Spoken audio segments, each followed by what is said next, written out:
बिस्मिल्लाहिर्रहमानिर्रहीम।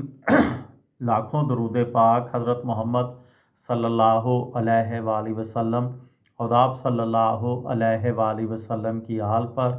अस्सलामु अलैकुम। मेरा नाम इफ्तिखार अहमद है और आप मेरा यूट्यूब चैनल नॉलेज देख रहे हैं।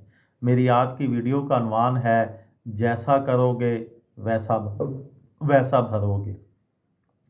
दानाओं का बयान है कि बिच्छू की पैदाइश दूसरे जानदारों से बिल्कुल मुख्तलिफ होती है और जब उसकी पैदाइश का वक्त होता है तो वो अपनी माँ के पेट को खाना शुरू कर देता है, यहाँ तक कि माँ का पेट फाड़ कर बाहर निकल आता है और जंगल की जानिब दौड़ जाता है। हज़रत शेख सादी रहमतुल्लाह बयान करते हैं कि मैंने इस नुक्ता को एक बुज़ुर्ग के आगे बयान किया तो उन्होंने फरमाया कि मैंने इस बात को तस्लीम किया है और वाकई ऐसा ही होता होगा। मैंने अर्ज़ किया कि वजाहत करें तो उन्होंने जवाब दिया कि बचपन में वो अपनी माँ के साथ ऐसा सलूक करता है, इसलिए जब वो बड़ा होता है तो हर बंदे से अपनी इज्जत करवाता है और हर कोई उसे मारने पर तुल जाता है जैसे वो बड़ा मकबूल हो।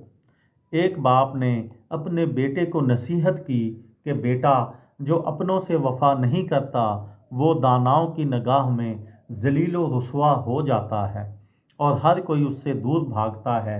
वो जैसा सलूक करता है वैसा ही करवा लेता है। बिच्छू से लोगों ने पूछा कि तू सर्दी में क्यों बाहर नहीं निकलता?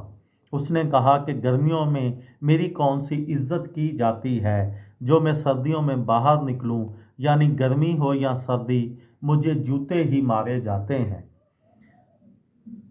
इसमें नसीहत का पहलू ये है कि कानून कुदरत है कि जैसा करोगे वैसा भरोगे। जो दूसरों की इज्जत नहीं करता वो किसी से अपनी इज्जत की तवक्का क्यों रखता है? जो अपनों का नहीं हो सकता उसका कोई नहीं हो सकता। अगर बिच्छू अपनी माँ का पेट खाता है तो सारी उम्र वो जलील ही होता है। इसीलिए दानाओं का कौल है कि जो अपने बड़ों के साथ इज्जत से पेश नहीं आता उसने किसी और की इज्जत क्या करनी है।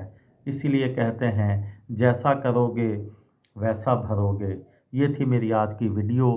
किसी दोस्त को, किसी भाई को, किसी बहन को फ़ायदा हो तो मुझे दुआओं में याद रखिएगा। दिल दिल पाकिस्तान, जान जान पाकिस्तान। अस्सलाम वालेकुम।